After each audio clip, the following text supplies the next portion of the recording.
Actualidad, opinión, controversia, entrevista, debates, Uniautónoma.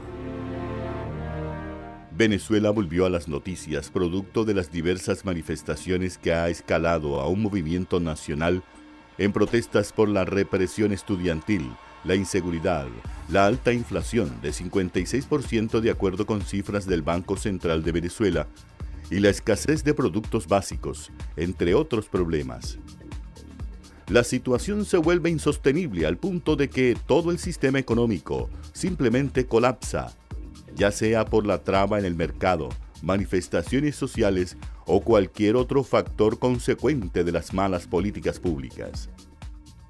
Y entonces, ¿cuál sería el camino para solucionar esto?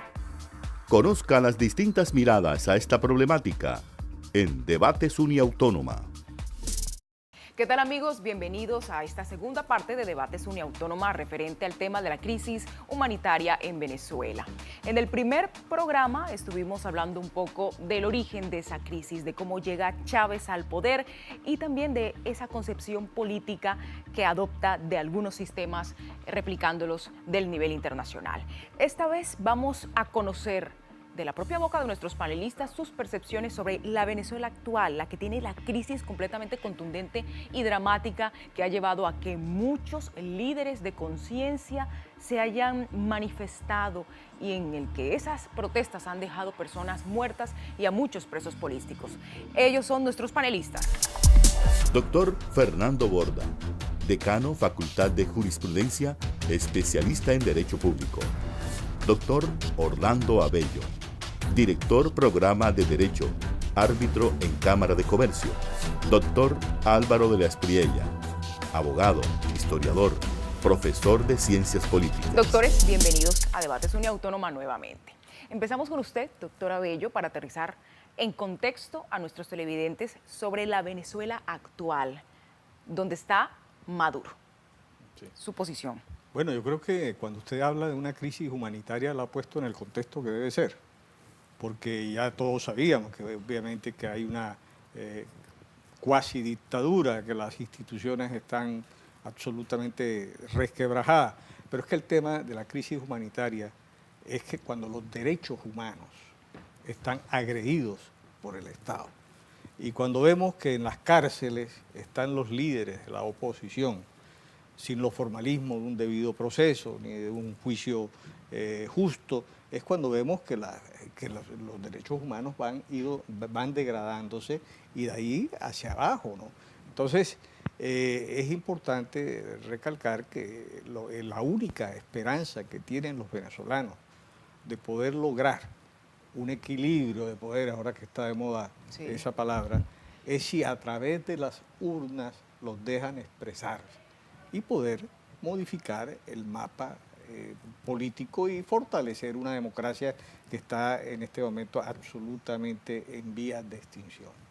Doctor Borda, esta crisis humanitaria, pues según lo que interpretamos del doctor Abello, no es sino una consecuencia de todo eso que ha venido pasando desde los antecedentes de Chávez y que le deja ahora a Maduro, un Maduro que se aprovecha de la sombra de un Chávez y que viene haciendo de una forma poco evolucionada el sistema que quería su anterior, su predecesor. Bueno, de arrancada te digo, en mi criterio Maduro es un desastre como gobernante. Ni es gobernante ni es estadista. Ahí se equivocó Chávez en dejar a una persona que en estos momentos tiene una conducción del Estado muy personal.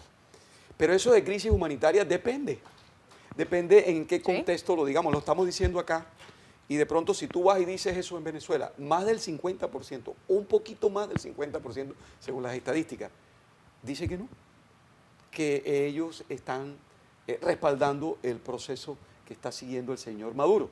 Entonces, y que además hay una guerra económica y mediática. Exactamente, y están diciendo que hay persecución, que los están aislando, les echan las culpas al poderío norteamericano. En fin, depende de donde tú lo mires. Si te vas allá, que es donde están viviendo la realidad, el 50% de los venezolanos está respaldando esta cosa que se llama Maduro. Yo, por supuesto, veo en él un gobernante lleno mucho de soberbia, toma decisiones producto de lo que le vaya saliendo en lo que está. Primero se tiene que escuchar para saber qué está pensando y lo ha demostrado en todos sus errores que ha cometido. Pero Venezuela tiene un 50% a favor de él y eso no lo podemos desconocer. No lo podemos. Está comprando el pueblo, le está regalando nevera, le está regalando microondas, qué sé yo, pero lo está haciendo. De pronto dirán algunos, acá en Colombia están regalando casa, están regalando, están regalando dinero.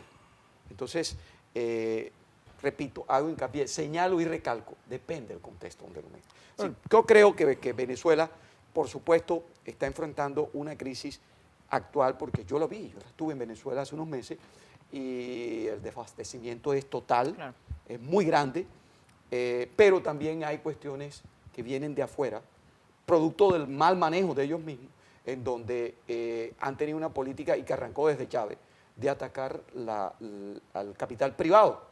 Entonces nosotros estamos en una sociedad privada, de consumo, comercial, y si tú te pones a atacar a las personas que están llevando ese tipo de actividades, pues estás pateando la lonchera.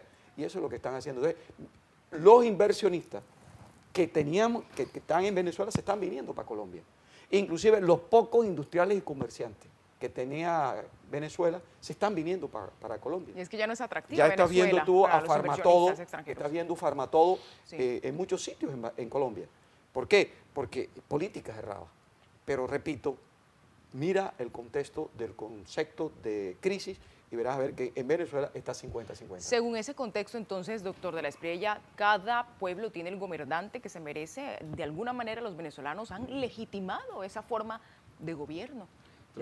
Tradicionalmente en Venezuela, cuando se ha querido afianzar y hacer renacer el nacionalismo, se ha fomentado el anticolombianismo. Eso ha sido una política, yo la viví cuando las discusiones de Caraballeda, y tuve la oportunidad de acompañar al designado en ese momento a la presidencia, que era el doctor Jorge Mario Eastman, a esas conversaciones de Caraballeda, donde había un anticolombianismo muy exaltado. Con ese pretexto pudo Chávez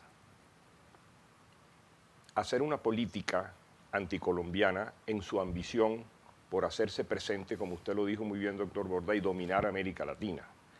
Mire usted hasta los extremos que llegó el señor Chávez con el gobierno de Colombia, los adjetivos y los epítetos que lanzó contra el entonces presidente de Colombia, el doctor Álvaro Uribe. Pero cuando subió Santos era su nuevo mejor amigo. Perdóname, ¿no? Pero cuando estaba el doctor Uribe, llegamos a un punto eminentemente frágil de una guerra. A 200 kilómetros de la frontera, que los extremos Chávez movilizó, se atraen también. Movilizó unos tanques de guerra, por cierto, bastante obsoletos, pero allí los movilizó.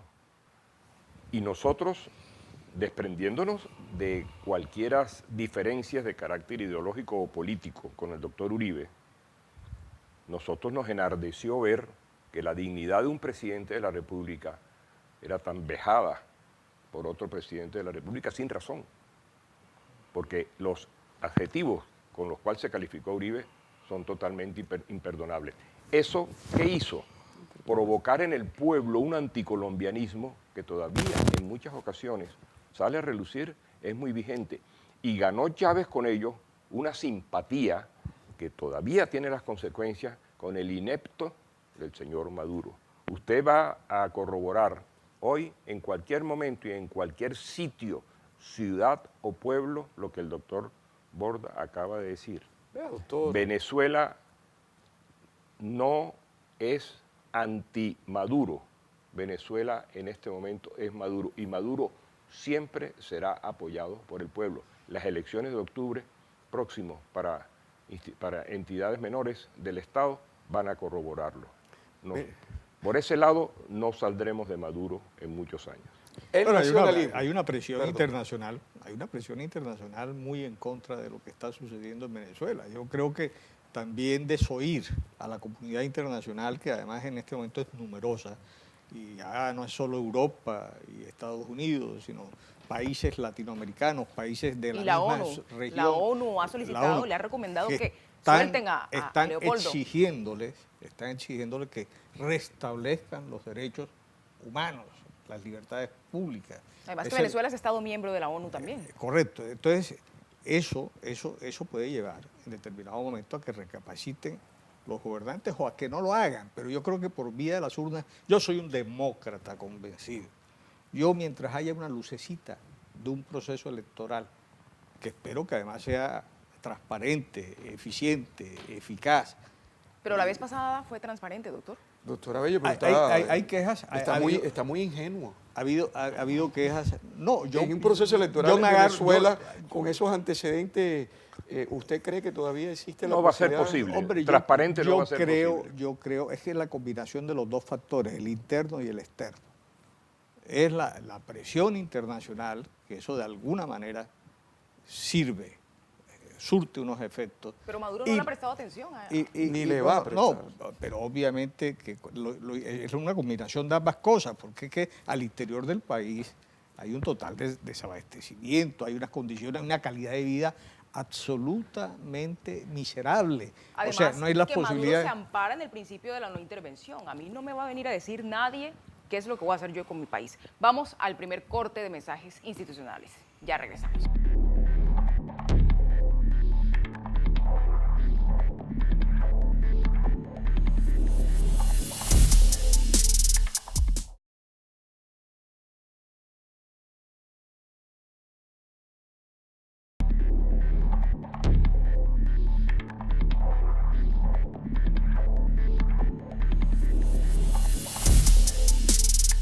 La situación interna de Venezuela ha sido un tema importantísimo en los debates y especial objeto de análisis en la cumbre entre la Unión Europea y la Comunidad de Estados Latinoamericanos y Caribeños CELAC. La segunda parte de este tema tan interesante, del cual no podemos quedarnos impávidos como algunas autoridades dentro del mismo Estado venezolano lo han hecho, es la crisis humanitaria que se vive en nuestro hermano país. El doctor Álvaro de la Espriella tenía algo que acotar. Yo le quiero preguntar al doctor Abello si él cree que hay una clase política dirigente destacada en Venezuela, porque vemos 4 o 5 figuras, el señor Ledesma, el señor López, el señor Capriles, esta muchacha que me parece muy inteligente y muy preparada, María Corina, pero Leopoldo López, bueno, Ya lo ya mencionó. lo mencioné, López, que están hoy estado detenidos, pero son muy escasos, muy pocos los líderes para atreverse a combatir un gobierno. ¿Usted cree que hay los líderes suficientes capaces de direccionar una oposición hacia el triunfo democrático que usted acaba de soñar? Mire, frente a esos 5 líderes que usted ha mencionado, Capriles estuvo muy cerca la vez pasada. esos 5 líderes que usted ha mencionado con nombre propio, frente a los 2 dirigentes más destacados del gobierno, que son el presidente de la Asamblea Legislativa, Diosdado Cabello, y el presidente de la República, Maduro, pues son, pero muchísimo más importantes cualitativamente, intelectualmente, académicamente, son personas preparadas que están en la capacidad, y además son líderes, son caudillos, que bueno, unos están presos. Desafortunadamente, esa es la situación, que unos están presos, pero que la presión internacional puede lograr que en un momento dado se liberen y puedan ejercer el liderazgo que tienen que hacer en un proceso democrático, en unas elecciones que deberían dar unos resultados que todavía están por verse. Yo creo, doctor, que de esos líderes que están allí, todos quieren ser ellos el presidente. Y ahí es donde ha venido el problema de la oposición, que todos quieren ser jefes. Eso pasa en todos los países. En todos los países. Ahí lo tienes. Y en lo que respecta a un tema que no podemos dejar pasar por alto, que acaba de tocar el doctor de la Espriella, el nacionalismo que ellos han venido forjando en contra del pueblo colombiano, es un nacionalismo que también desde aquí lo hemos cultivado hacia allá. Yo el nacionalismo de ponerse la mano en el pecho y la tricolor simplemente para buscar unos objetivos políticos, Nunca le he tenido confianza, sino pregúntenle a los alemanes lo que pasó con el bendito nacionalismo. Entonces, en Venezuela hay en este momento una clase política en oposición, pero tampoco, y dejo constancia que no estoy de acuerdo, y lo he dicho en varias oportunidades, con el manejo de Maduro y de Chávez en lo que tiene que ver con libertades públicas, pero no olvidemos, jamás olvidemos, porque sería muy ingenuo, de que el origen de esos dirigentes que hemos estado hablando hoy ahorita son del COPEI y de ADECO también. Los que llevaron al desastre a Venezuela.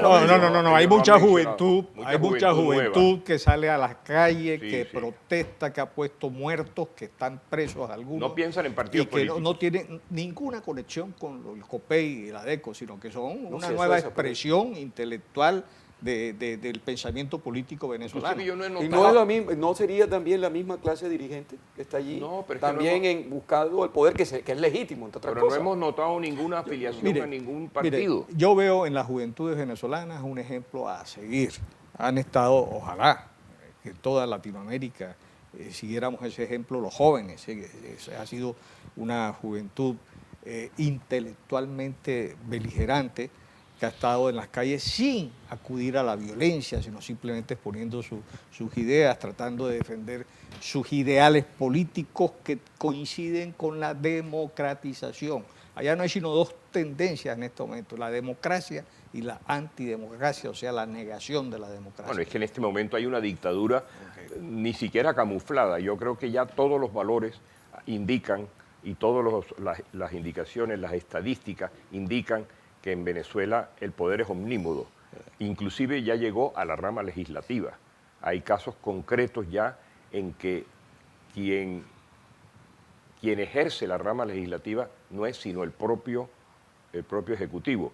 Y lo que es más grave, la rama judicial ya está de tal forma politizado, doctora Bello, que usted ve que el Consejo Nacional Electoral, las grandes cortes, está formada por magistrados amigos de bolsillo del señor Maduro y del gobierno. Pero es que allá sí que el Estado es él, el Estado es Maduro. Por eso, ese es un poder El Estado- omnímodo. Doctor, pero lo que totalitario. yo visualizo también, porque la historia ahí está, no estarán también esas grandes élites, no los estudiantes y las juventudes que están dando la pelea que dice usted, que es una cuestión que lo estamos observando a nivel mundial, y dirigentes que están haciéndolo ahí.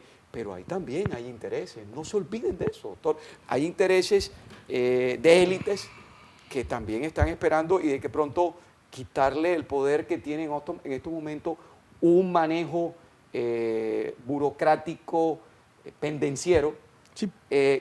para buscárselo a otros niveles de élites Pero- y buscando ahí algunas cosas que ya pasaron en Venezuela Ok, y que, ok. y que Pero, no doctor, podemos. Bueno, pero muy bien, ¿cómo pero en evita gracia usted de eso? discusión, digamos que en toda organización política hay intereses, por supuesto, el interés de gobernar, de ejercer el poder.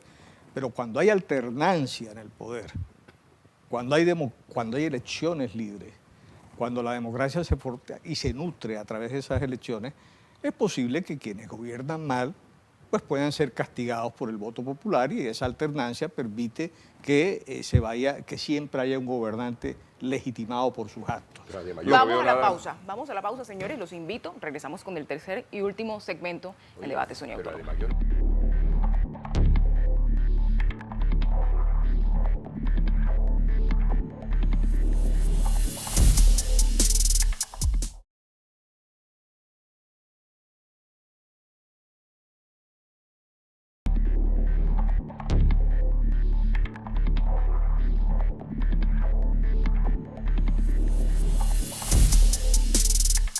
Una de las preguntas que muchos de nuestros televidentes incluso se estarán formulando a sí mismos es, pero bueno, ¿qué hay detrás de todo esto? Porque el doctor Borda en el anterior segmento precisamente hablaba que habían unos intereses de todas las partes, incluso varios presidentes, expresidentes, estuvieron firmando cartas, Maduro les llamó el Comité de los Flojos, pero hablemos un poco también de otro sujeto importante aquí, que es la oposición.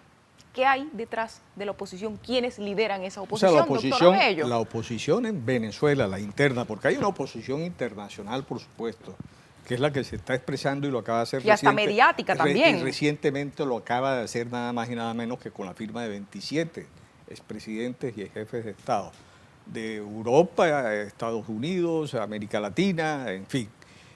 No, lo importante es la oposición interna. Ahí hay unos líderes, que ya los mencionó hace un rato el doctor Álvaro Vélez Peña, con nombre propio, muy calificados, gente preparada, pero hay algo que yo respeto muchísimo y lo repito, que es la juventud, los universitarios, la gente que sale a las calles a reclamar por unos ideales. Eso es lo que hay, eso es lo que nutre la democracia, lo que nutre los partidos, lo que nutre en este caso la oposición. Ahora, yo no sé qué tipo de intereses puede tener un partido político, pues gobernar.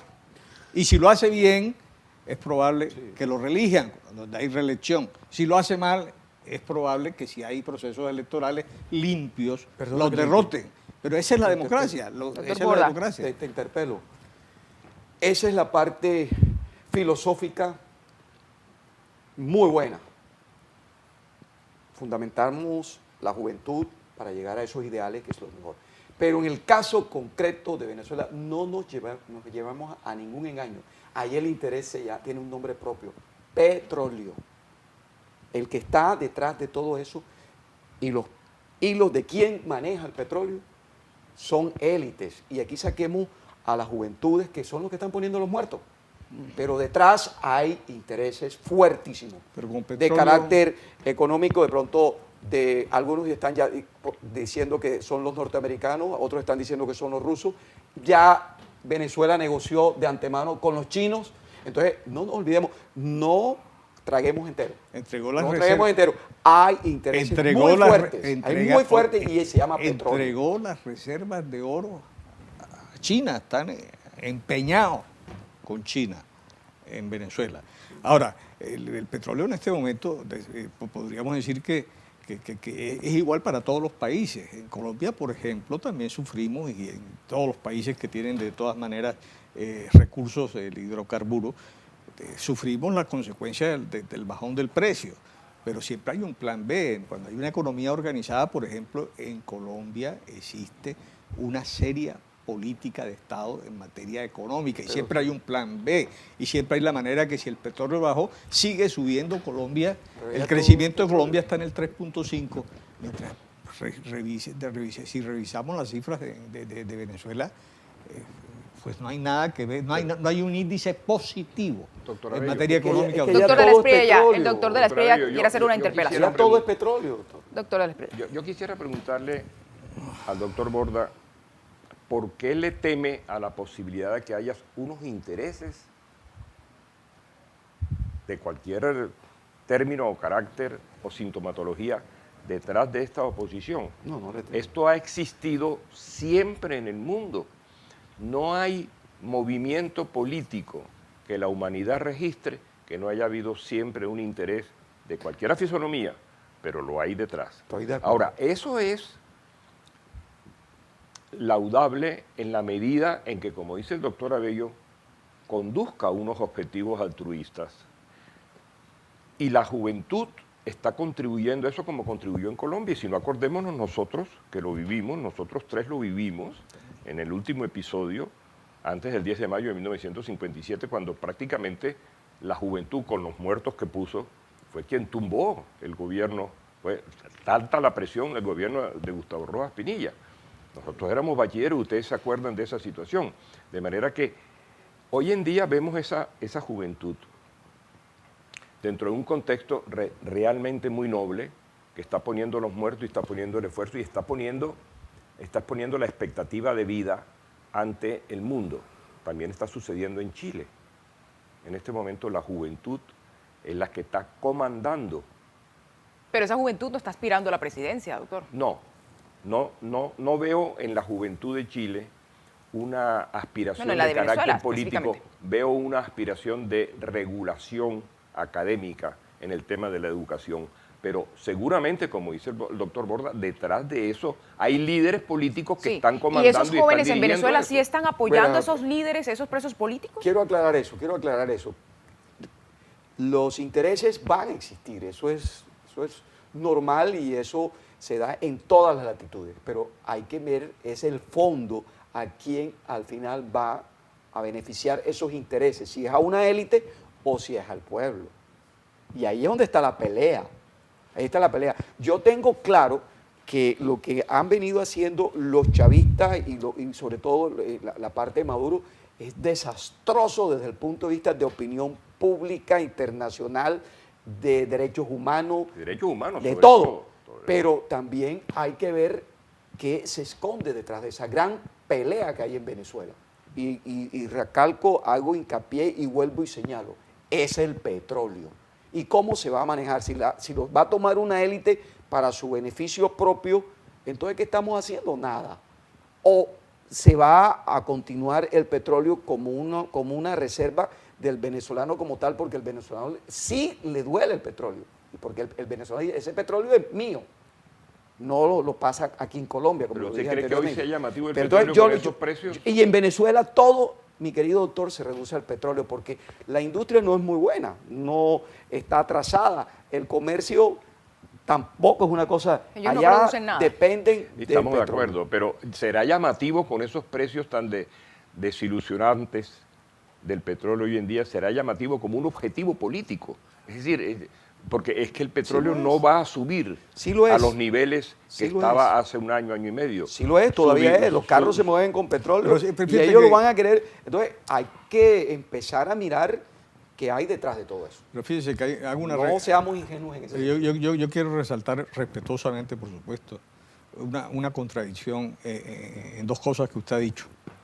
En un principio dijo que el que ganara las elecciones se estaba ganando la rifa del tigre, claro. porque iba a encontrar un país absolutamente desabastecido y sin ninguna posibilidad de progreso. Pues digamos que los intereses entonces son más altruistas todavía, porque van justamente sabiendo que lo que van a encontrar es una situación desastrosa desde el punto de vista económico, están buscando llegar al poder para que haya alternancia, para que haya democracia. Yo pienso que en el fondo, Así sea para administrar quiebra. es que en el fondo lo que hay Poder. es un deseo de restablecimiento de una democracia que se acabó, que se destruyó, que se amilanó, que la tienen acobardada, que la tienen absolutamente maniatada. Ahí estoy de acuerdo. En el fondo Ahí lo que hay es estoy un de acuerdo. deseo de no Pero- volver a pasar hambre y no seguir pasando Ahí hambre. estoy de en acuerdo. Venezuela. Lo que sí Eso quiero es. dejar claro, porque no vamos a decir que vamos a estar tragando entero. Mire, usted nunca, usted se puede cansar de comer mazamorra, de comer algo, pero la gente no se cansa de tener dinero. Entonces, ahí ya la historia de Venezuela nos ha dicho que sí hay intereses por el control y el manejo del poder, así sea con la rifa del tigre.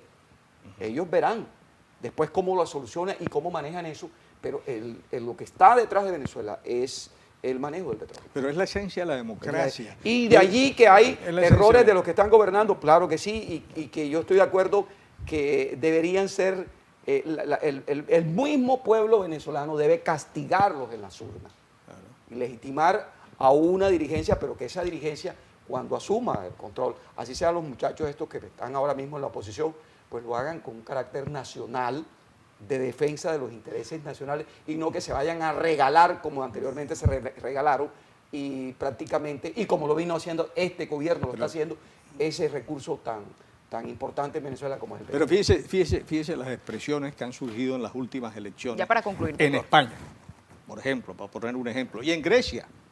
En Grecia, el líder actual, el primer ministro, ese sí que se ganó la rifa del tigre. Ese es un país que está al borde de la quiebra. En este momento la Comunidad Europea está viendo cómo le tira un salvavidas a ver si es posible que ese país pueda ser viable. De pronto regresan a una moneda local y se salen de la zona del euro. En fin, pero de todas maneras un surgimiento, una expresión democrática. En Venezuela lo acabamos de ver, esas expresiones de esos nuevos partidos que se salieron del bipartidismo, del PSOE y del PP, para expresarse políticamente. Podemos. Y pues había otros, ¿no? Podemos y el otro, no recuerdo en este momento el nombre, pero han sido expresiones disidentes de los partidos tradicionales que democráticamente han accedido a unas posiciones de mando a través de unas Es lo que elecciones. usted decía, la dinámica política es Terminamos, doctor. muy intensa permanentemente. Dadas estas declaraciones de nuestros panelistas, damos por concluido este segundo programa de Debates Uniautónoma referente al tema de la tan sonada crisis en Venezuela.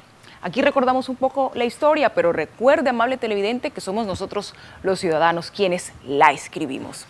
Amables panelistas, muchísimas gracias nuevamente por este debate y a ustedes también por sintonizarnos a través de Uniautónoma TV. Hasta la próxima oportunidad. Actualidad, opinión, controversia, entrevista. Debates Uniautónoma.